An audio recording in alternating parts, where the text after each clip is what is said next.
Welcome back to Bourbon Sauced. This week we've got Jackson with us. We're going to talk about his transition from the Army into becoming a rancher slash cowboy. So before we get into that, we're going to jump into what we're drinking. So, Jackson, what you decided to grab something? Yeah? Yeah, I grabbed a beer because I have a hockey game tonight, so I'm being responsible. That is responsible. What beer did you grab? Good old tried and true Coors Banquet. Hell yeah. I know. And then, Ryan, what did you decide to grab? In honor of Jackson and his momentous pack up and move to Wyoming, become a cowboy, I went with something, I guess you would call it kind of cowboyish. I went with Wild Turkey's Long Branch. Even though it's a Texas. Doesn't matter. They have cowboys in Texas, right? Yeah. So, I just went with something that looked old-timey, and I went with Old Ezra, because it just looks like something that would be in an old West saloon somewhere, sitting on a shelf. I don't know. And it's, the barrel strength one, so it's going to put some hair in your chest. I like the mesquite finish on the Long Branch. Yeah.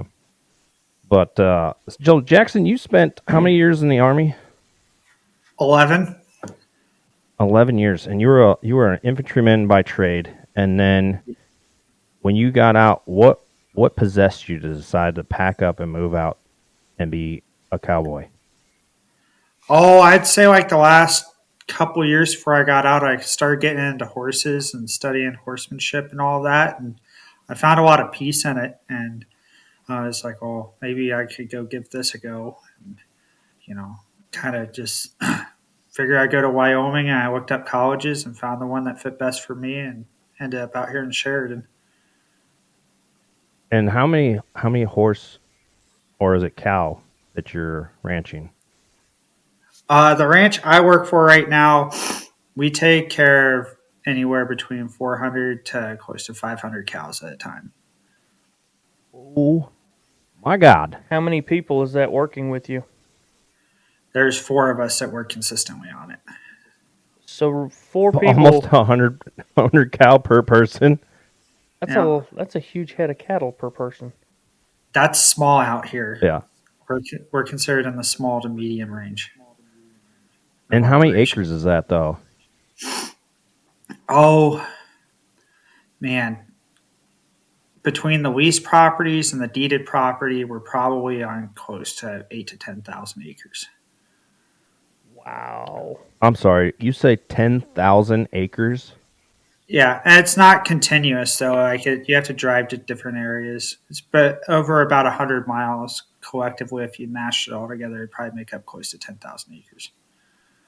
But you can still, by horse, get through to each pasture, or you have to pack up and then ride a different horse somewhere else? Or yeah, so we're out of Sheridan, but we have lease property over in Arvada, which is like 100 miles away.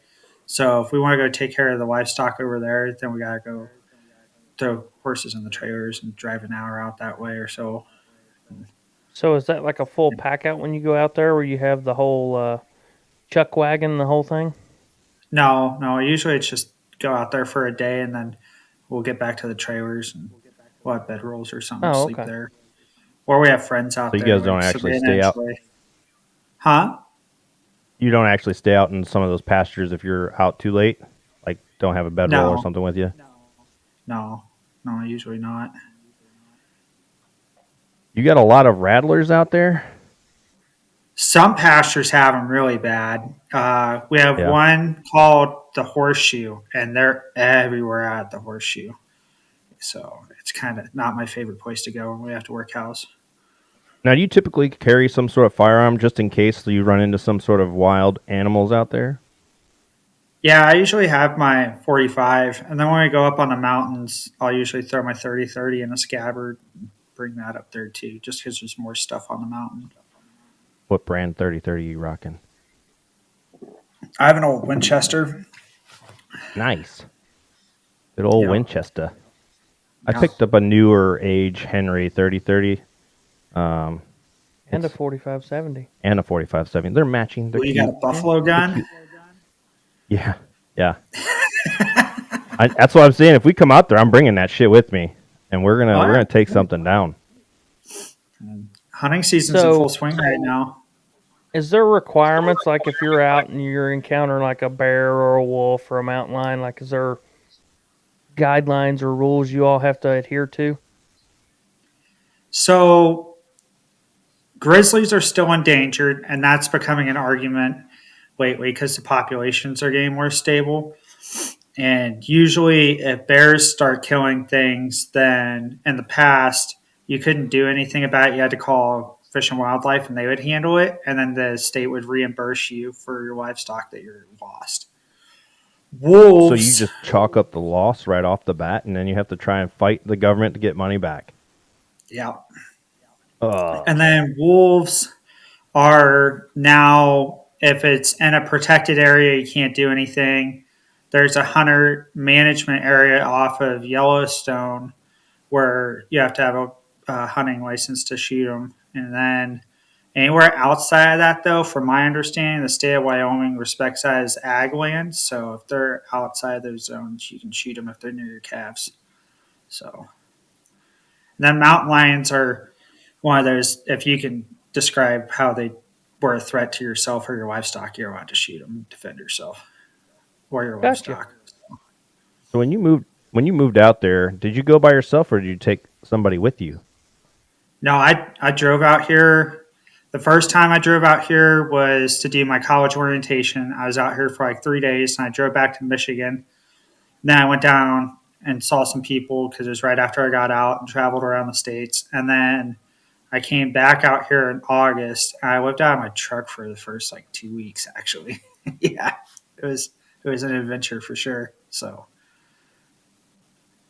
And then you recently just got engaged, I heard. you know, what's You her called? you meet her out there, or Yeah, I met her when I first got here. I actually got a job working at the dog and cat shelter, which, I don't care what people say. Hanging out with dogs and getting paid all day is not a bad way to make a living. So, and it worked while I was going to college. And then her and I met there. And so we've known each other since 2021. Then we started dating a year ago. We just had our 1 year anniversary before we got engaged. And yeah, it's just that's been awesome, awesome. man. Congratulations, by the way. Thanks, man. Super lucky. Yeah, sounds like it. Looks like you guys have a good time riding the horses out there. Oh yeah, she's handy. She'll hop on a horse on a Saturday just to hang out with me and go to work with me and work corrals and all Does that she know stuff. how to do roping and stuff like that? She doesn't know how to rope yet. That's on her Okay. to-do list of things to learn. But if you need to go sort cows and like the corrals and stuff, which is no small feat, then Yeah. you can throw her on a horse and she can swing her leg over and be really handy. So did you teach yourself how to do like heading and heeling and all that stuff, or is that something you went to like some sort of course for? No, you buy it. The way I did it was I brought a roping dummy, and then I just had a lot of buddies come over and drink beer and tell me how I looked like an idiot. And That's the then, best. That's the best method. yep. And then I got this year.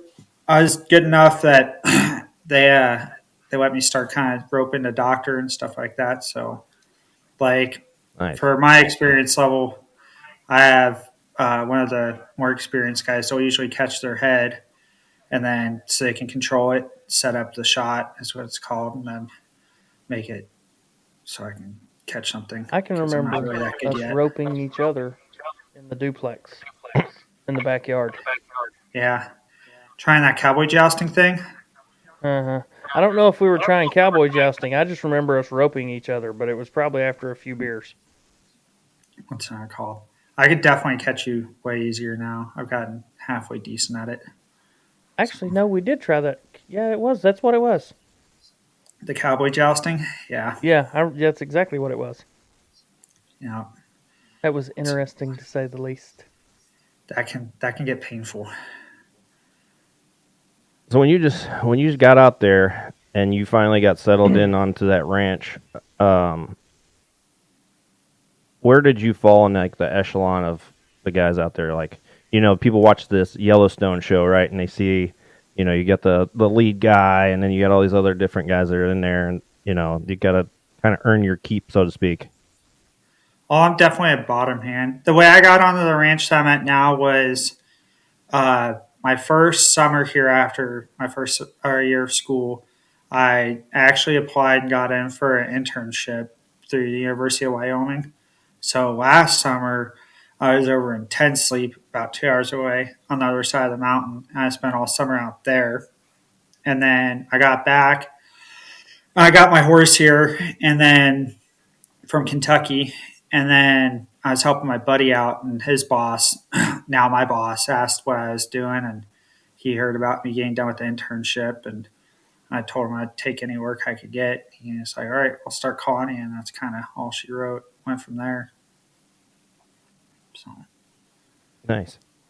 So, what is your aspirations? Are you going to try to get your own ranch, or are you just going to stick around there for a while? Oh, getting your own ranch in today's economy it's not impossible, but you have to do everything but sell your soul.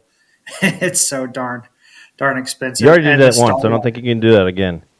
I know, right? So if it probably looks like we'll end up managing somebody else's ranch, which I'm fine with. It's kind of like let someone else take all the financial overhead. And at the end of the day, the end state's still the same. You're getting paid to wake up every morning, hop on a horse, and go work cows. So, What would you do if, when Ryan decides he's going to get these, what is it? Those The Highland cattle? the Highland cattle. You going to come out here and teach them how to do stuff? I mean, I'll definitely come help if you ask me to. I'll squeeze into the schedule. So, Yeah. Not a big enough patch of land for him to be concerned. Right. Yeah. They're all going to be on top of each other. It's probably you're probably going to have like 20. That's well, I mean, Depending on. that's all I plan to start out with is 20. But Yeah. if things progress to where I can pick up pieces here and there, then I'll gradually grow it a little more. Right. Yeah, because with 100 acres, what is it, like an acre per? You can essentially, depending on the cows, you can run 2 cows per acre. Yeah. As long as it's. if you're not pushing it. overgrown Out with here, weeds. though, that's what makes it so different is there's not as much grass. So Right. you're running, I would say, on average, 1 cow to every 20 acres to be able to have enough grass for it. So Right. you have How a lot much- more country. How much feed and hay are you guys doing on a daily basis? We usually don't have to feed hay in the summer during the growing season. Wintertime, we're doing hay. This year has been an anomaly with the rain, so I think we've gotten close to 4,000 round bales of hay this year. And you'll feed every bit of that over the winter, trying to keep weight on them. So, yeah. They get alfalfa, or is it just a mix? We'll usually do grass hay is what our operation does. Some operations do alfalfa, and we have some alfalfa.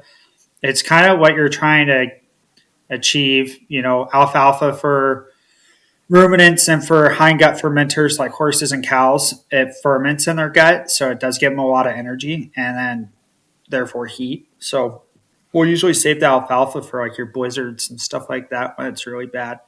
Give them a little more extra energy. So Because cows have, what, 4 stomachs? yeah. Yeah. Can you imagine trying to fill 4 stomachs? I'm just thinking, like, I know how much I eat with 1 stomach and the size of my stomach, and then you think about how big these cows are. Well, and just think Yeah. like we consume a lot of meat for our protein to build muscle mass. And Right.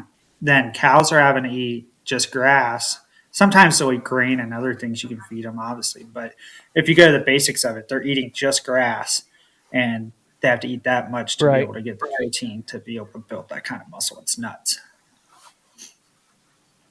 It's just crazy to think about what they're in order. Some of those are muscular ass cows out there, and it's Oh, like, yeah.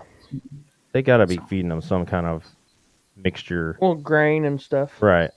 So with Fats. the cows out there, I know for some reason it doesn't seem to be a thing out this side so much because it's really abundant. Clover out here is like how on Yellowstone, how they spread clover and it bloated a bunch of the cows and killed off some of the cows. Is that a thing? Yeah, if it'll do it with alfalfa too. So like if you want to feed alfalfa to your calves when you're putting them on bunks and getting them ready for a feedlot and stuff like that, you have to ease them into it. Otherwise they'll bloat for sure. And it's just not a good time. Or like if you're got your cows on grass, and then the neighbor has an alfalfa field, irrigated alfalfa field, and they get through the fence and start eating it, well, it's definitely something they deal with. So Okay. You get to do stuff like farriers do with horseshoes on the horses and stuff like that, or you just strictly riding the horse and taking care of the animals out there. yeah, so I'm either on a horse or in a tractor is usually where I'm at. The farrier stuff is super cool. I got some friends that are farriers. Our college actually has a farrier program, so Mm. that a couple of my buddies went through, but it's just not. I hear there's good You know, money in that. It's hard on your back. Especially if you know how to do aluminum horseshoes and shit, Yeah, all that. yeah. There's definitely good money in it. It's hard on the body though, that's for sure. So Yeah, and then you got to worry about getting kicked. well, yeah, like it's one thing to deal with my own horses, but like when you're dealing with somebody else's horses and they might hurt you because they didn't do the right thing as the owner of the animal, like that's Yeah. just something I don't want to deal with, honestly. So How many horses do you have access to, or do you ride the same horse continuously? no, you got to think about like if you go to the gym every single day, then you're gonna get what's that called? DOMS, delayed onset muscle soreness or whatever. And a lot of Yep. lactic acid builds up, so during the summertime, you're usually going between 2 or 3 horses if you're riding every day. Nan and I have 4 right now, and then her grandparents own, shucks, I don't know, enough where if we need to borrow some, we can go borrow some. They're pretty cool about letting us use them. So These quarter horses, thoroughbreds, Mustangs. What kind of horses are they? mostly there's quarter horses. That's what a lot of Yeah. guys use out here. There's some ranches that they do all of their ranching up at elevation, so they'll crossbreed with like a Percheron or a stock horse, so it'd be a quarter stock horse. And they say that they're firm believers that they can handle the mountains and the elevation and stuff like that better. So You got some pretty mountainous terrain that you have to deal with. yeah, so in the summertime we put our cows on the mountain. So they're going down where we're at, it's roughly 4,500 feet above sea level, and they'll go up to about 9,000 to 10,000 feet above sea level. Wow. Yeah. And they're okay up there. Oh, they love it. Honestly, like there's a night and day difference between your cows that go on the mountain during the summer and the cows that don't go on the mountain during the summer. I don't know what it is in the grass or whatever, but Well, I would imagine definitely- just because they're not overheating too. It's the view. Yeah. It's the view. It's the view. it's the view. Totally the view. Yeah. So we just pulled our cows off the mountain, and we did it just in time because now they're getting, I think, like 10 to 20 inches of snow on the mountain this weekend. So we did Good that grief. Do 2 you have weekends to worry ago. about wild bighorn running around? Like the goats, the sheep. No, The sheep, yeah. no, we have to worry about on our mountain range. We have to worry about moose. Is probably the most dangerous thing. We have moose on our mountain. Yep. Then mountain lions, and then I'd say bears. So, but we don't really have grizzlies in our mountain range. We have not yet. That's good. They're predicting it. We have They're a lot of aggressive. black bears, but Do y'all have to worry about bison? no. They have like some domestic bison ranches and stuff around here, but there's not wild bison running around on our national park. No cross contamination or issues with those? No. Everybody's pretty well regulated with livestock in Wyoming, where they have to keep their vaccines up and all that good jazz. Now, is that all that 10,000 acres? Do they have fencing around the perimeter of it all, or is it just kind of open pastures and you guys got to worry about, herding them to keep them in an area where they're not going to accidentally run off into someone else's property or something? So down off the mountain on all the leases and stuff that we run on, it's all fenced in. So that's always fun in the spring before we start moving cows back out and dispersing them to different pastures, going around and fixing fence up. It's a grand old time.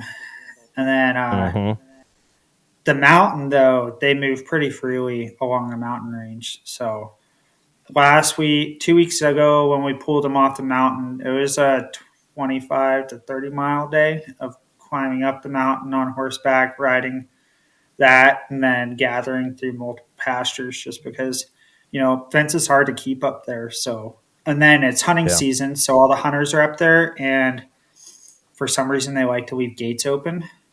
So usually pulling cows off the mountains, it's a full day. So Lovely. You guys yeah, got like hunting cameras and stuff, so you can see, who's what's going doing on with those that? gates at all. No, Yeah. no, we don't bother with it. It's just something that we deal with. So we just go ahead and plan it when we go gather, and we start far enough out that we can catch everything when we're sweeping through. Yeah. So So basically, send a runner ahead. no, if you look at like a plane, we started here with me and Warren and Savannah and Troy, and then another group came up halfway. So we cleared the longest distance to where there might be cows that have gotten out, and then the other group met us in the middle, and then we pushed the rest of the way down off the mountain. So, Okay. Nice. yeah. What? I figured you'd have a bunch more questions for him. I did, but you were asking, so I thought you were just going to continue asking one. Oh no, I was looking over you. Oh, I thought you had one. Oh, I ran out of questions. I mean, all my other questions would have been general questions about his, career in the Army, but that's not relevant to this, topic. So your first horse, Yeah. how did you come about getting him? And what type of horse is he? So I was in Fort Bliss at the time and that's where I kind of got into the horses thing. I showed up at a horse rescue and did something like stupid straight out of a movie and was like, I'm willing to shovel stalls until you prove me worthy. And then I'll start learning horsemanship from a gal named Victoria Hall. She owns a rescue down here in El Paso. And that's where I kind of got my start in all of it. And at the time, the horse ended up being mine, came through, and I'd been looking for one. So I rescued him from there. He had like his shoulders all sunk in. He was emaciated. His feet were all messed up. And then you couldn't even catch him in a stall at that point. You had to rope him and then take him down to the round pen and work him. And I got him in October of 2018. Then he followed me to Tennessee, and then what's that called? Now he's out here with me working. He spent some time with our friends Savannah and Troy, and they finished him. I started him and got him green broke, I guess is what you would call it. And they put all the fancy buttons on him and stuff like that, and then brought him out here to me. So what's that called? He's a mutt, though. You'd call him a grade horse. So you don't What's his name? His name's Tater. He's a Palomino. So Gonna be a good day, Tater. Mm-hmm. the girls all like to call him Tay. So, what is your idea, or what would you describe as green broke? And then I'll describe what I grew up with green broke as. Greenbroke, something that you can throw a saddle on and swing your leg over on them, and they're not going to like immediately buck you off, but like they're definitely still learning. Like, okay, so at that how point, did you get him to that point? Oh, like asked a bunch of people questions about how to do it, and just messed with them enough until I kind of figured it out. And it was definitely a green and green equals black and blue process. It wasn't something I'd advise to a lot of people. So, but we figured it out, and it just takes a lot of patience. I think that's where I really brought into this lifestyle and wanted to know more about it and do more with it. Was I started learning really quick that you can't be mad on a horse no matter what's going on in your life because it just won't work out for you.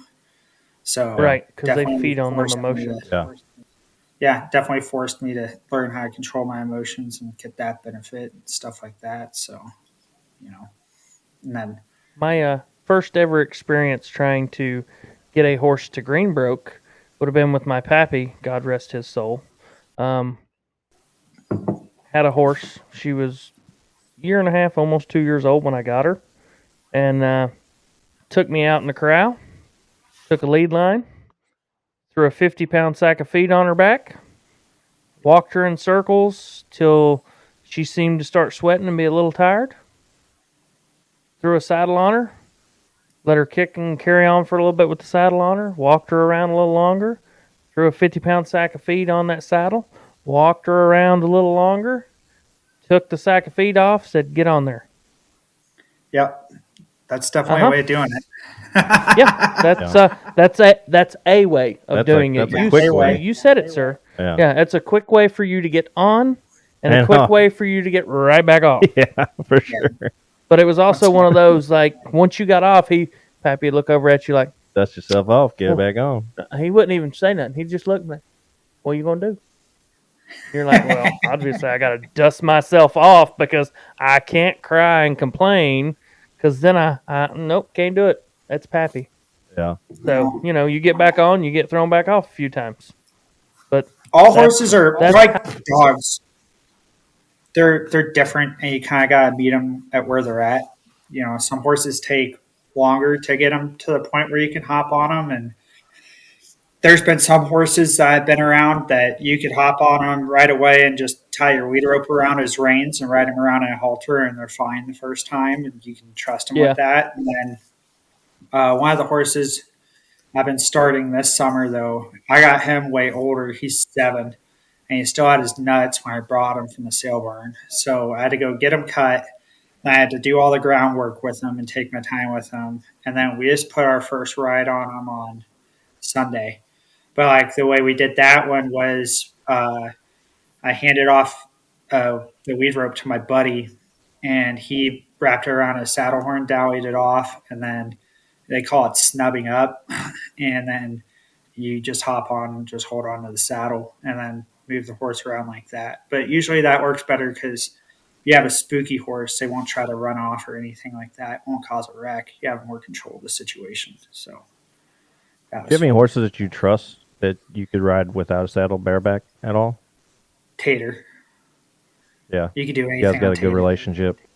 Oh, yeah. That's what they're called. So I've only ever wrecked on him once. And that was my fault. And I did that this summer. That was good. Did you just get lopsided on the saddle? Yeah, so there's a series of events that led to him being spooked before I even saddled him, me being angry, and there goes that saying you can't be angry when you get on a horse. And I opened a gate to go get these cows that got out for stupid reasons, and I had to go get them back. And when I went to get on him, I didn't have him positioned properly, so when he lost his balance, he stepped in an uneven place. That made me lose my balance, and I flopped on him. And then away he went, and I came off. And it happens. Have you ever been dragged along by your stirrup? That happened at my second wreck I had this summer, and that was on the mountain. And it was the end of the day. Yeah, it was the end of the day. I was tightening my saddle up before we went back down, and the latigo, the leather strap that you pull your cinch up with, broke.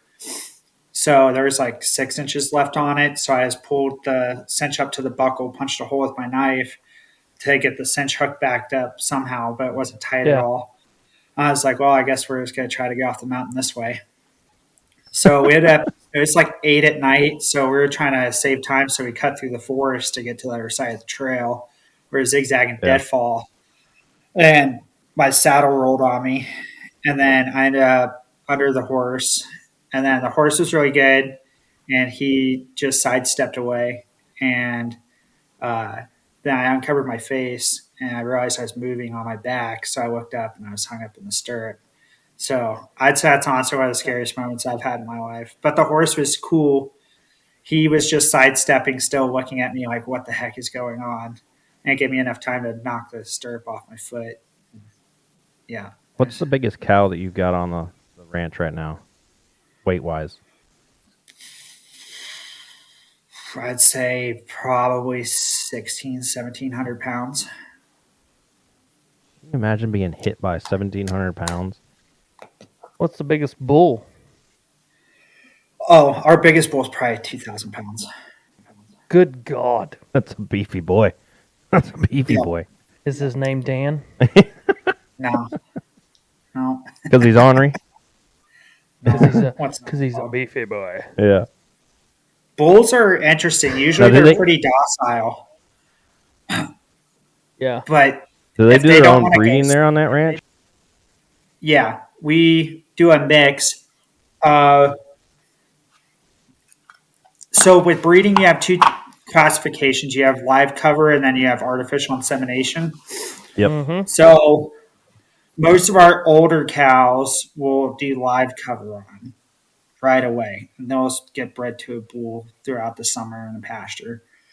Then the heifers, Yeah. so your 1 year olds who've never been bred before, your virgins, we'll AI them just simply because they're smaller and it's a safer process for them. So, Yeah. like, Don't want you'll them have a getting messed couple of up. cows a year that'll like break their hips. It's definitely not a romantic scene when they breed. It's borderline No, violent.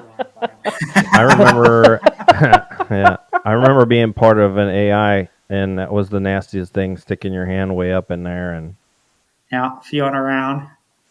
yeah, and it's like Yeah. I've done it's it so Ants too. actually, it's so warm. You know what I mean? It's just just imagine if you've never done it. For those that are listening, you stick in your hand in this cow, and you're literally elbow, sometimes shoulder deep, hmm yeah, and you're Nan's like, going and getting "Ooh, certified to do that right now in school. That's the class she's taking wow, this semester.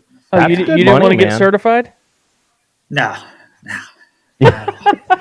No, you know what's worse than that? I think is pulling the calf when they get hung up and having to help birth the calf. I think that's Yeah, even worse because the smell of that alone. Like I thought when my kid was born and being in that room and smelling that smell was not Right. no like being around animals that are birthing their babies. It's like Now they make different types of like there's a couple of different types of like tools and apparatuses for when you have to yeah, go in and birth a cow, oh yeah aren't there? yeah, yeah. So you have chains, which is like Yep. something you do out in the pasture because you can store them in your Mm-hmm. saddlebags. And then you have a thing called a calf jack, and that's if you can get them back to the barn, and you can get them tied up to a pole, or you can put them in a chute, and then you can do that. And it's literally just a ratchet system. You just hook the feet up, and then it goes up against the butt. That's what it pushes off the top of their legs. or you Okay. do like I had to do when I was a teenager and grab the legs and Yeah. someone else is Yeah, pulling the cow the other direction while you're grabbing the legs and running the other direction. yeah. That was Calving season's that was not interesting fun. for sure, Yeah. especially out here because Uh, we calve in March usually. So we'll get like the -degree temperatures and stuff, and night calving's just it's long. out of the like 500 cow that you've got, how many bulls are there? I think last I counted this year we ran 13 bulls. Okay. Dang, they're So like big. that's really you should have more. The average ratio is usually I think 1 to 25 or 1 to 50. Pretty sure Now, do you have to 20. keep the bulls separate? Yeah, so like they go out with them during the summer after they've calved and everything, and then Yeah. fall time we start bringing everything back kind of towards what you call I guess ranch headquarters, and Yeah. then where we have all of our hay and everything. And when we do that, that's when we pull the bulls off of the cows when you're preg checking. So That way they don't get all possessed and try to ram you with their horns. no, because we'll work on like on the ground. I'll be on foot in the corrals and we'll Yeah. separate them off. But usually you just do that just because you don't want them. Your cows are bred and you don't want them hurting the cows and miscarrying and stuff like that. So where do they go? Fall to spring, they have their own pasture that we put them on together. Oh, and they don't have a problem being together. Oh, they'll fight and stuff, but that's just bulls being bulls. It's like throwing a bunch Right. of regiment dudes together and having them drink, and when there's a fist fight, they're like, "Well, that's just what regiment does." So, Yeah.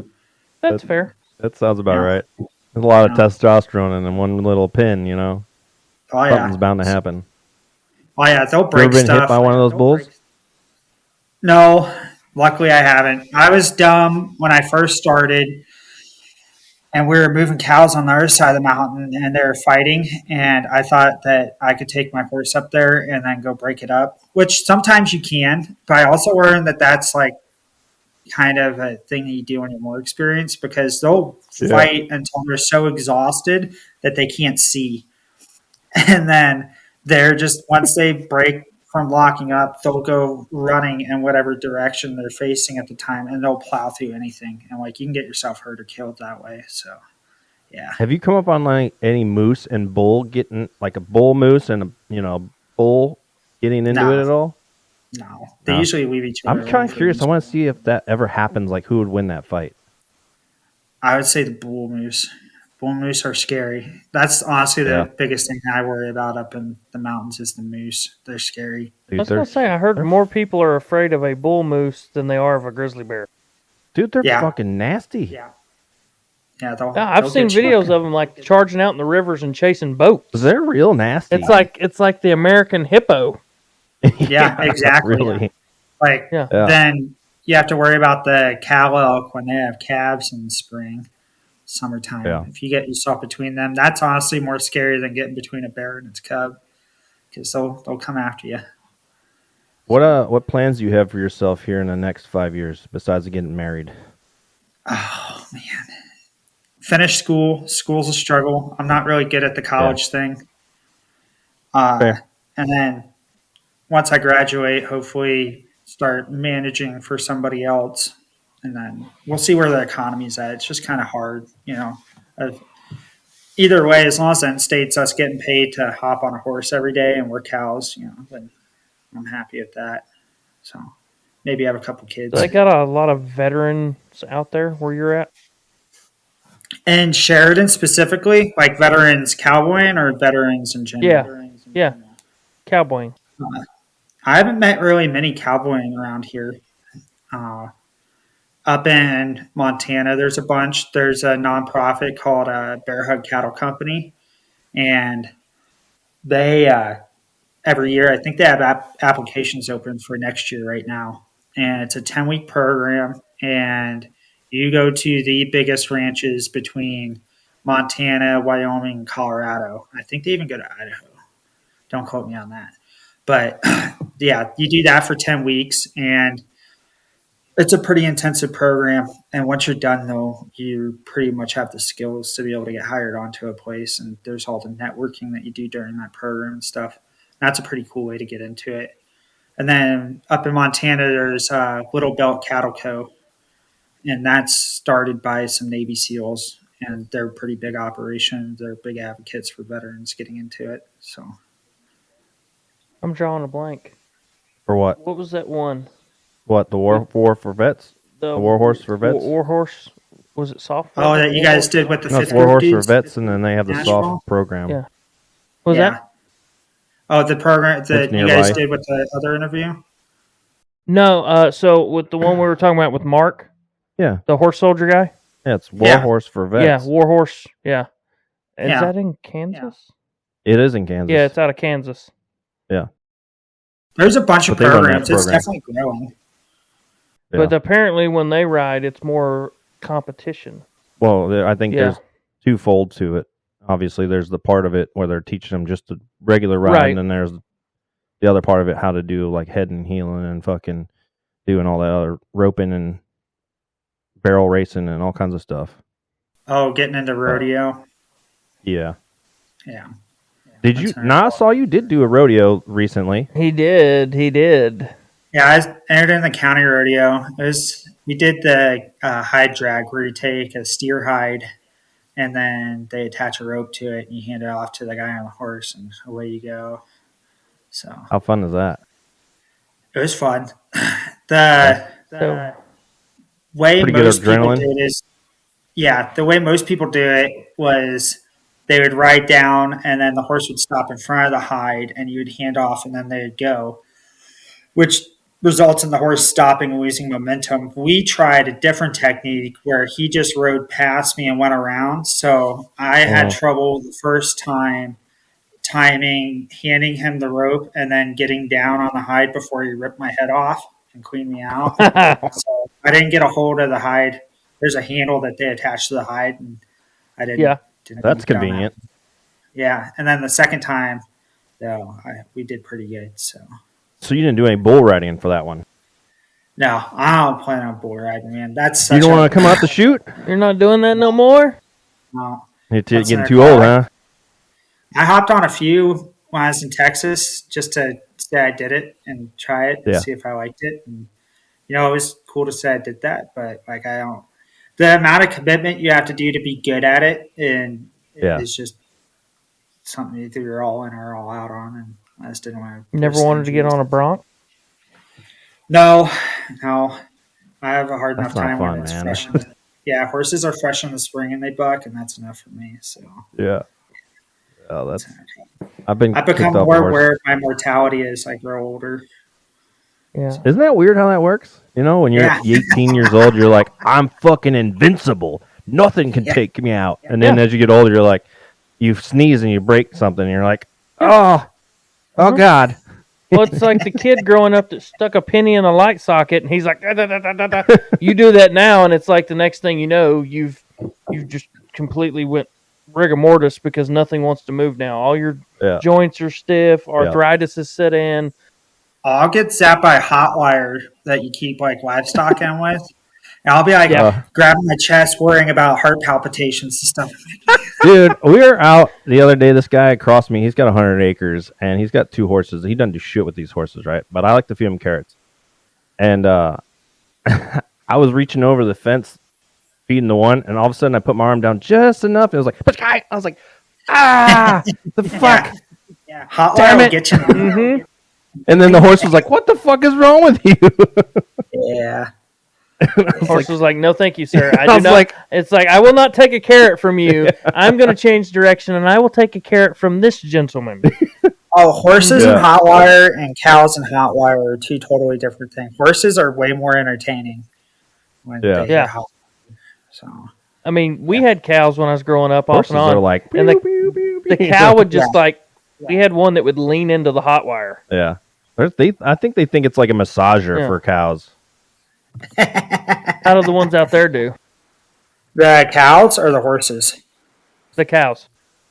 The cows respect it as long as there's plenty of grass in there. They're so food driven. If there's not enough grass in there, then they're going to test it and usually blow through. Yeah. Yeah. That's what I'm saying. They're so fucking big and dumb. I mean, they're smart, but they're like, they're like bulldogs. It's food. Yeah. Yeah. And they're just going to go through whatever to get to that food. They're like, I don't fuck it. This is temporary pain. I'm getting to that pasture and then I'm eating the rest of that grass. And then they're fine. much. But now you have to fix a whole goddamn section of fence. So, You double wire it, then they'll I'm stay. curious. in I always got told they could smell it. what, electricity? Yeah, so I don't know if that's I get. I think is that a horses thing? can. Yeah. Hmm. Horses can. So I don't know if dogs it's so can. much that they smell it or if they just can I think they can feel that. feel it. I think because like they're small whiskers and Yeah. stuff, I think they could feel it tingling before they get too close. But yeah, growing up, the old men always said, "Oh, they can smell it." I don't think that's. That might be true, but I don't think it is. Let's I gotta find piss. Break time. pee your pants. That's beer for you. Yeah. If you guys are curious, we do have merchandise. We've got hats. We've got shirts. We got new shirts that came in that have our alternate logo on them. And then we've got coasters, cups. We've got cups galore. I just got 48 more cups made that we have our logo on them. We're selling them as a set of 4 for $30, or you can buy them independently for $8 a piece. Hats are about $20 a piece. Shirts are 25, Yes. something like that. Yes. So let us know. You can email us at bourbonsauced@gmail.com if you want any merchandise, and we'll give you whatever you guys are looking for. But now that Jackson is back, thanks for our little sponsorship break for that. Oh, your plug. Yeah, we just do our little plug. Whenever somebody leaves, we do our little plug. Oh, nice. Yeah, it kind of works out. Yeah. So then Fill the gap. fill. Dude, the hats and the gap. merch look good. They've Thanks. come a Thank long you. way. Yeah, Yes, we've been testing different vendors and stuff. So this one's from Bros Graphics. I like that hat really well. Yeah, it's a good one. And I've been talking with this guy specifically. He's gonna possibly do some embroidery work for us for like the Whoopee hoodies. Ooh.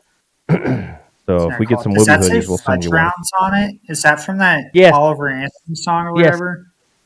That's yes, right. Dude, that Yeah. song's good. It's catchy. All right. yes. So we Yeah. figured we'd maybe hop on that bandwagon, and people get a double whammy. They could have that plus our logo and rock it. But then Matt's looks shirts, good too, Ryan just though. got these ones. Yeah, Ryan's looks good. These, yeah, Ryan got these with our alternate logo on them, which are nice. And then the back says "Bourbon makes it better." I think. Bourbon Little makes up, it. yeah. Bourbon make.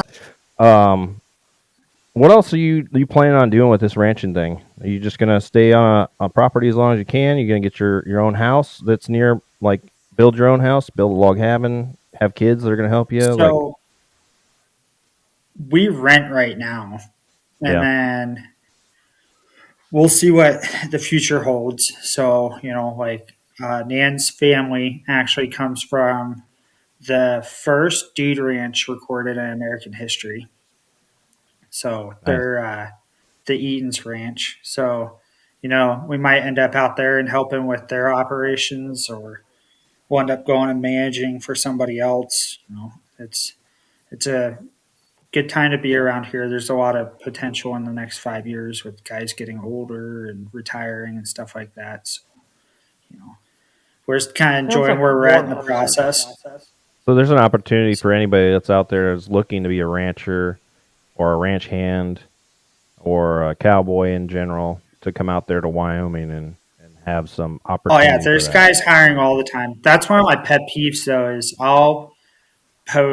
I post things on Instagram, one, because it's better than texting one picture to like 20 different people, and Right. then two, I like posting good vibes because there's so much toxic negative stuff on social media these For days. sure. But I'll always get messages and from anywhere from 10 to 15 people that I know, and them being like, man, you're so lucky, I'm jealous of you living that life. I'm like, come on out, man. Like, I know plenty of ranches that can get you hired. I got uh, two of my friends, while they're married, uh, we got them hired at a ranch 60 miles from here, and Yeah. they're from the military. They're just out in Kentucky, Is that and they Savannah? love it. Yeah, Savannah and Troy. And Yeah. then, but I'll get those messages every time I post, and then I'll be like, "Come on out! Like, I'll help you out, get you started, and put you in contact with the right people." Yeah. And I'll always get the, "Oh, well, the winters are rough, and I have a family, and I can't take the pay cut, and this, that, and there." I'm like, "You're not really jealous, then. You're jealous of this like one picture, and that's what dude ranchers are for. You can Right. pay money to show up out here and ride a horse and get your fancy photos on Instagram, and then go home to your nice, comfy house." Well, But yeah, it's just like everybody that's jealous of either the infantrymen, the Green Berets, or the grunts in the Marine Corps, but they see all the glamorous part of it, but they don't realize all the hard effort and work that goes in day to day. And then once you tell them yeah, about that, then they're like, maybe I don't want to do any of that. yeah, they see like the clips of like the Yeah. shoot house and all that sexy stuff, and then they don't Right. see the like hours and hours and hours during glass houses with engineering tape and Mm-hmm. micromanaging every single step. And yeah, they don't see any of that stuff. They don't want to do any of that stuff. And the same thing for like Right. the ranching. I found like they want these cool pictures on top of the mountain, but they Right. don't want to do the wake up at 3:30. They don't want to do the wreck on the mountain and then having to tie your saddle up with a picking string and then ride it off the mountain. Right. Like they're not into that stuff. You're out there and it's pouring ass rain and you're trying to get these cows back off the mountain and they're like, no, we're cool up here. And you're like, no, but really, you got to come back down the mountain. And they're like, no, I'm Yeah, going to when be you up got here. It's 200 fine. cows that don't want to move, I try to be a good Christian, and I've calmed down over the years a lot. Matt could That's probably good. attest to that. But but when you work cows, there's a saying around here: you can't be held against anything you say when you work cows because they'll make you it's sing. It's like when I'm backing up my camper, you know? It's like, sorry about what I said to you when I was backing my camper up. Exactly. Yeah. Savannah and Troy would definitely give you a whole episode of the struggles of being married and working cows together. That definitely Yeah. gets I to you bet that'd be sometimes an from the outside. interesting episode just to hear how frustrating that can be. Well, I mean, Oh yeah. there's an old saying that if a marriage can survive building a house, it can survive anything. So I wonder if that kind of correlates to if a marriage can survive managing cows, it can survive anything. I bet that's even better. If I you can bet, handle yeah, I would say it is from firsthand experience. Like Nan and I made agreements right off the bat that I won't yell at her while we're working cows. Like yeah. I've seen plenty of other married couples doing it, and it's just I don't want to be that couple. So I Right. just made an agreement that we won't do it. I'll walk away. So as part of that agreement, if you do accidentally slip up and yell at her, she can throw something at you and it's okay. Probably. We haven't gotten that far yet. I haven't yelled at her in the years that we've Can't worked treat cows her like together, so- a new boot private, you know? You can't just be Yeah. cursing and yelling and pointing and No knife hands. So- There are no knife hands here. I think the problem that usually ends up happening from what I've seen with other couples is men are very direct and yes. I need you here and I need you here now and I don't have time to explain it. And women want to know the why. And Right. there's times when you just can't use the why. Or like guys they won't change their tone. They'll just be direct of I need you to get over here and they expect you to know, and I'm guilty of it, of how fast I need you to get there or if you can take your time getting there. So that's another agreement Nan and I made was if we're going to do something where I need her to move with a purpose, I have to tell her beforehand. Like, we're going to go do this right now, and I need you to move with a purpose. And as long as she knows that, she'll go hustle and get after it. But, Nice. you know, if I don't say that and then I don't emphasize it while I'm trying to tell her where I need her to go, then, you know, I can't put I think that's kind of funny because, like, every sports coach that I had, there was no such thing as walking. It was you always had to hustle wherever you were going to go. And then when I got in the military, it was more of the same. Range walk. It was wherever you're going, you're moving with a purpose. And so now I've had 15 years of that lifestyle, and it's hard to break because when I'm in a relationship and I'm like, hey, I need you to, and they're like lollygagging. I'm like, why are you taking so long? What are you doing? You know, I get really frustrated, and it's like, oh, I forget. Not everybody has that like upbringing, mentality. I guess. Yeah. Yeah, cows are interesting too, though, because there are times when if you're hustling, you're just gonna work them up when you're trying to keep them calm. So like you gotta kind of read the situation. But like Nan, I remember one of the first times we were cows together, she came with the outfit that I work for, and we've done it so much together. Even just the year of me working for them, where we can read where the other guy's at and see what they're trying to do, and everybody can kind of just plug and play, which is kind of cool. Good. And but she was like, I had no clue what was going on. I was like, yeah. So like when y'all are moving cows, right? Uh-huh. So like on a, where I'm going with this, so like on a hockey team, right? You have what, wings, a goalie, defenseman, right? So like when you're moving a herd of cattle, are there positions and do they actually have names? No, usually it's like terrain depicted. Dude, there's so many correlations. I almost found myself saying that TC. But it really is, though. It's like what you trying to do. Like if you're trying to get them down the road, usually you'll have one guy in the front and then you'll have the rest of them in the back moving them down the road, or you'll have two guys in the front. If you're moving out in like the open range, you'll have guys on the side. You have nobody in the front. You have guys in the back. It just depends on kind of what you're doing. So. Oh, okay. But there's no actual like, I need you to be this for the day or that for the day. I just need you here or I need you there. It's not like you know when you're pallbearers and like the one guy is up the front is the lead or you know whatever. Yeah. No, we'll huddle. Like we'll do a quick huddle if we're doing things like after you move cows a long distance, you'll let them pair up is what it's called, and you're letting the calves find their moms again because calves will inherently go back to the last place they sucked milk from. So if Oh, you're moving them 5 miles sense. down the road and they don't find their mom right away and you just let them in there and leave them, then half your calves will end up down the road back where you started within Oh 12 wow. hours. Do you So guys do like when you were in infantry with a whole shoot move, cover? Do you guys kind of do a similar thing where somebody will like hold the line and then the next guy will ride up ahead and then kind of like a we'll do some of that. Like when you're pairing up, usually we'll kind of put them in a corner right at the entrance of the pasture we're putting them in.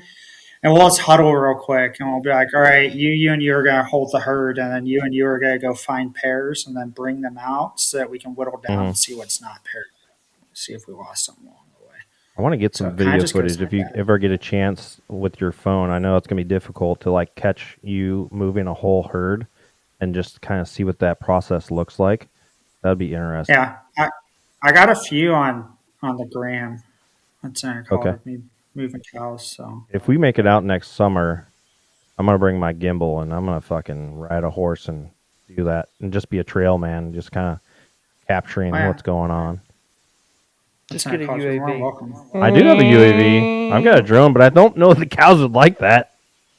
Dude, drones are, there's a lot of people on the Instagrams that are doing that these days. And then I figured. there's some ranchers that are using drones so that they can save their horses. So Oh, they're not okay. wearing their horses out. So like you'll bring in that big country area, you'll get the majority of them, and you know Yeah. you're never going to get all of them the first go, and then you usually spend a couple of days afterwards finding the stragglers. Now, a Mhm. lot of those guys now have brought into the drone idea, and they'll just go out there and they'll send up a drone and they'll look in those tough areas that they don't want to go through with on their horse and find them that way. Makes it way more efficient. Yeah. And then artificial Makes more intelligence is sense. So becoming a thing. If you're talking about technology coming into the industry, yeah. so So how often do y'all switch from horses to ATVs and stuff? oh, Or do the you? only time I've seen any of us move cows on a four wheeler is like when there's snow on the ground and it's something short and quick that we don't want to take the time to go grab the horses and then just to Got move them down the road real quick, like a quarter mile or something. You know, it's open Do you guys gates and ever use four use wheelers. shotguns to like scare them and corral them, or is it all just like whips and ropes and We use bull whips. yeah? So yeah, what's that called? The guns usually don't come out unless there's something that needs to be dead. But what's that Okay. called? Have you had to Usually deal with anything? killing anything. Yeah. I shot a raccoon right outside my door like 2 weeks ago. You went and Yeah, shot but yourself a raccoon. I've shot like 5 at the campground before. Yeah. Well. What's that called? We have rabies out here this year, actually. Oh We've man. had like I think Watch the 15 dogs. cases of rabies in the county.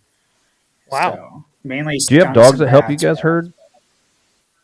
Yeah. Barrett, he was supposed to be a cow dog, and then Nan got a hold of him, and he's Nan's dog now. So, but Now like he's he'll do, domesticated and lazy. yeah, he enjoys all the treats and sitting Right, on the yeah. couch like he's, but So you get up to go to work and he looks at you and he's like, "Not today, bruh." he likes it. I got him when he was a little older, so I didn't get the chance to really train him like that. Yeah. He knows enough where if I tell him to go get something, he'll push it in the direction I'm facing. So he found out though when he was 2 that he likes to bite him in the nose. Hmm. So I'll be trying to get him to go and push him from the rear and bite him in the heels, and then he'll get excited and go bite him in the nose and push him the wrong way. So Have you thought about getting some Yeah. healers or some Australian shepherds or anything like that? So that's what Barrett is. Barrett's an Aussie Collie. Yeah. And like I use him for small stuff. Like if we have cows, the neighbors' cows get in, I gotta push them out. It's just like 5 of them. I'll just have him go with me. And usually, like they're not actively usually having to work. Usually, they just are there, and their presence is enough to get the cows moving. Okay. So Yeah, 'cause I now know- sheep and dogs is a whole nother thing. That's super cool. You'll watch a guy with a well trained dog, and he'll go out and gather 1,000 sheep just by himself with the dog. It's Right. nuts. So, Yeah. you know, I've seen some of those videos of where like the competitions where they actually have the dog like, and they're like, Redirecting, yeah. and the dog's Yeah. like, With the whistles. yeah, and the dog's running them Yeah. into these pins. So, some people we know, Chopper and Laura. Laura has a dog named, I think, Trip, and he's a collie, and he's the best dog ever. So, usually, when we don't have dogs, when you're pushing calves through the alleyway of the chute, once the horse gets them into the alleyway, somebody has to come up on foot and then hold them there. Otherwise, they just back out of the alleyway, and it takes forever. And those are the days that you're like, man, I love having a dog around because she'll bring Trip, and Trip will just go sit in the alleyway and he'll lay down. And if the calves back up, he'll bite their heels and they'll go back forward. And it just makes your life so much easier. There's definitely like a big thing for dogs if you can get a good dog. But the Right. amount of training, if you don't have a good dog and you try to use them all the time and your cows aren't used to them, then it's just a nightmare, honestly. So. Sounds like a good time, man. It sounds like you're enjoying yourself since you made this transition out of the military and you're up there in Wyoming doing your own thing. So there's a lot of things that correlate, and I think that's what made the transition so seamless. You know, like you look at things that guys appreciate or the things that guys miss when they get out.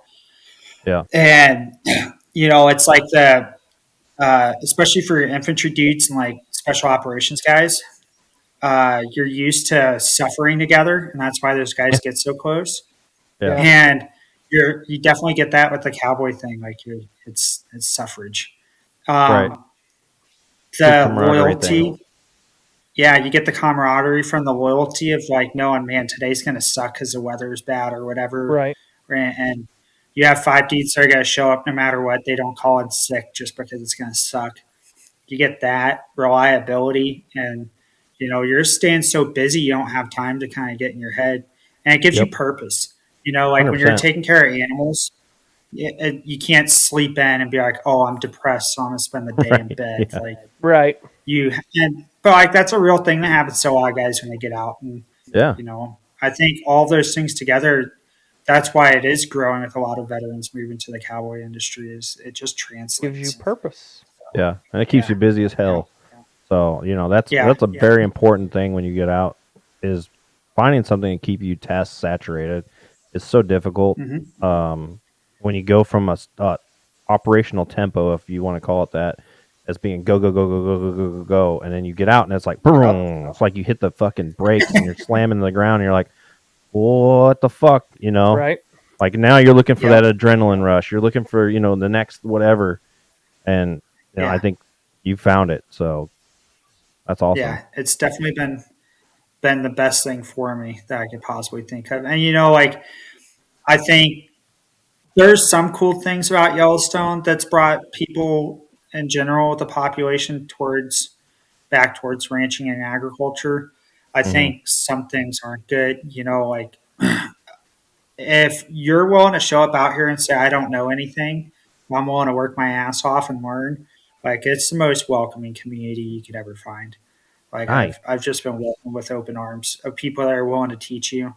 Like, I'm retiring. as long as Going to Wyoming. yeah, check your ego at the door and you show up, and it's just good times, man.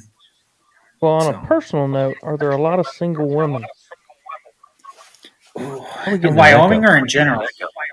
in Wyoming? No, No? I got lucky finding Nan. Yeah. Man, that complicates things then. Do you hear that echo? A little bit. Not anymore. Yeah. You hear it? Anymore. I hear it. Not anymore. Yeah, I don't hear it anymore either. Must have been my internet doing something weird. Yeah. But this is a big tourist town, though. So like there's a lot of women that come through the summer and they like finding their cowboys. Yeah. Some of them come back, and then you have the dude ranches. That's a good place to find women.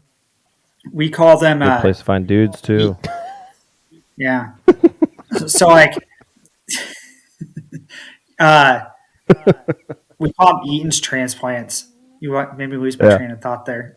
So it's people who came out to the dude ranch to come visit, and then they loved it so much that they just moved out here. So kind of like bunny buckles. or Buckle bunnies. whatever. They're Buckle bunnies. That's a rodeo term. Yeah. Yes. Yeah. That's the girls that want your rodeo cowboys and stuff. And you'll find Yeah. those around here, but usually you find women going, a lot of guys look for the touristy women coming through and they either have a good Yeah, time and or then they get tired because their man's always out. working, and they're like, "I'm leaving. I thought you had more time for me."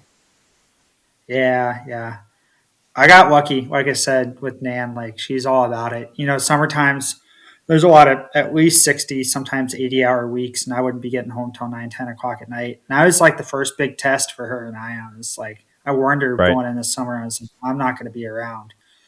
And she is just I'm such cracking a myself trooper, up taking over care here. of the. Huh? I said I'm cracking What'd you myself mess up over here.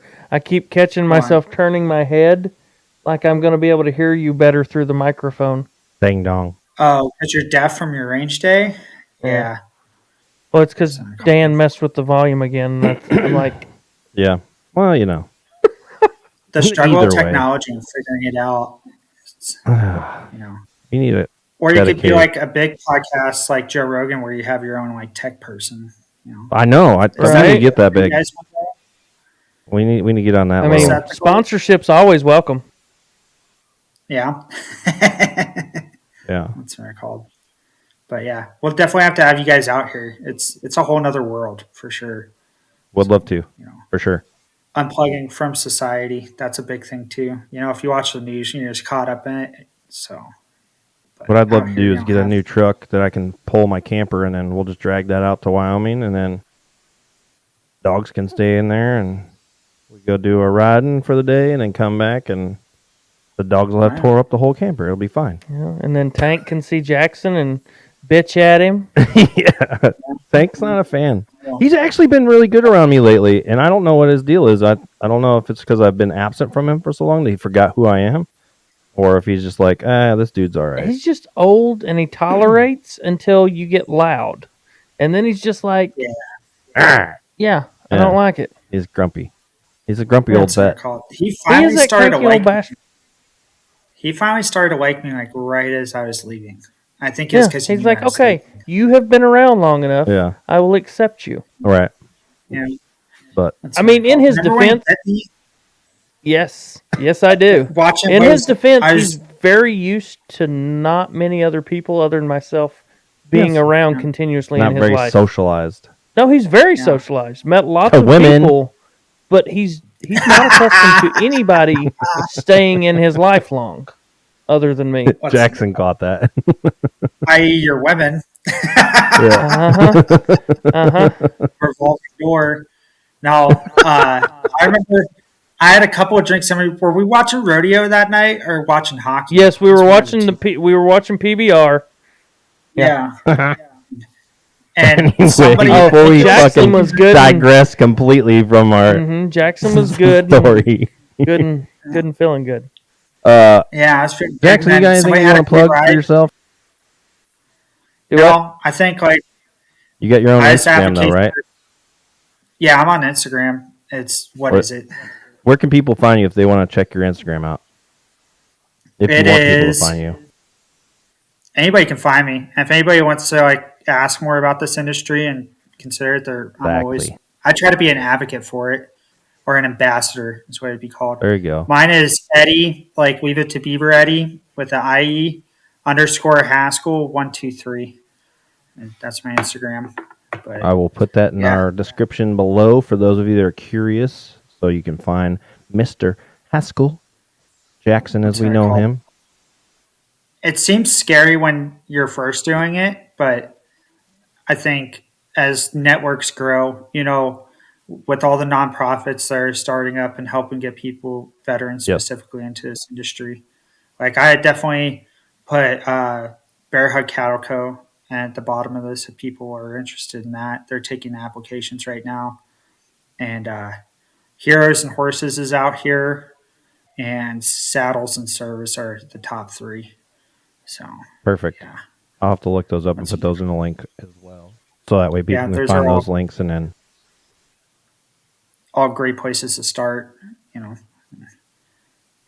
well, Yeah, you've got a anybody's- hockey game anybody's- that you've got to get to.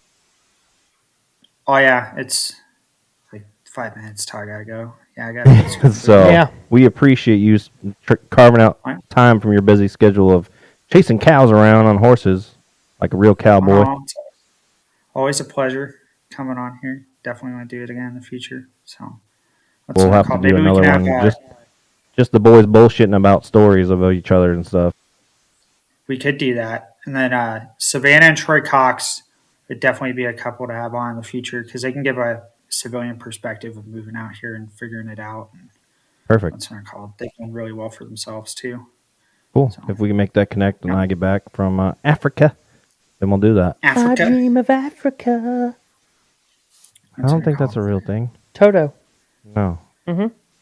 Yep. He doesn't say I dream of Africa. Mm-hmm. I don't think that's a lyric in there. Google it. Anyway, Sounds like it's going to be more of a vacation than work. At this it's point. called The Rains Down in Africa. Africa. I dream of Africa. Oh, I'm going to Google it later. I know what you're saying. That is one of the lyrics. If Rains you're Down wrong, in then I'm Africa. going to punch you in the gooch. Rude. Anyway, do you got anything left in your cup? Your can? Yeah. Your bottle? A little bit. And my nub. All right, perfect. Well, that's going to wrap it up for us here at Bourbon Sauced. Once again, this was Jackson talking about being a cowboy, and we appreciate you coming on. And for those of you who are curious, we're going to put all the links down below. Make sure you like, subscribe, share with your friends, because the more that you do that, the more our channel will grow and the more popular we'll become, and we can get more people on this so you guys can hear more about stories from other people's lives besides us two goons talking about ourselves in the third person as much as we do. So until next time, get saucy and Cheers. cheers.